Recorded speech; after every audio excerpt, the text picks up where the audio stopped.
ॐ नमस्ते श्री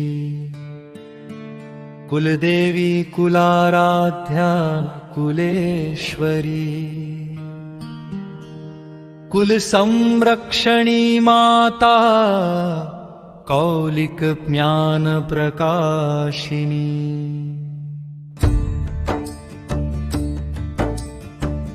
वन्दे श्री कुलपूजा कुलाम्बा कुलरक्षिणी वेदमाता जगन्माता लोकमाता हितैषिणी।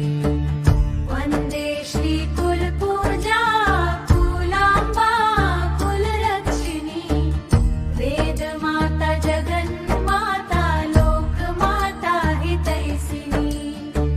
आदिशक्ति समुद्भूता त्वया हि सम्पूर्ण जगत् विश्ववन्द्यां महाघोरां त्राहि मां शरणागतम्। वन्दे श्री कुलपूजा कुलाम्बा कुलरक्षिणी वेदमाता जगन्माता लोकमाता हितैषिणी।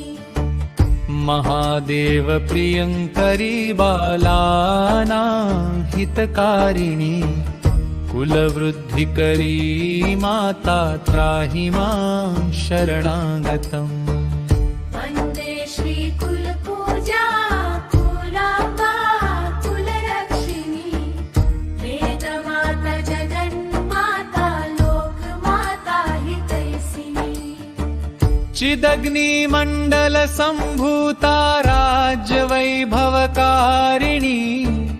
प्रकटितां सुरेशानि वन्दे त्वां राजगौरवाम्। वन्दे श्री कुलपूजा कुलाम्बा कुलरक्षिणी वेदमाता जगन्माता लोकमाता हितैषिणी। कदये कुले जात त्वामेव शरणं गतः त्वत्वत्सलोऽहम् आद्ये त्वं रक्ष रक्षाधुना।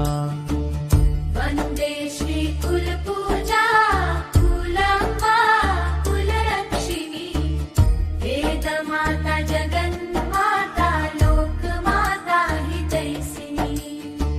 पुत्रं देहि धनं देहि साम्राज्यं प्रदेहि मे सर्वदास्माकं कुले भूयात् मङ्गलानुशासनम्।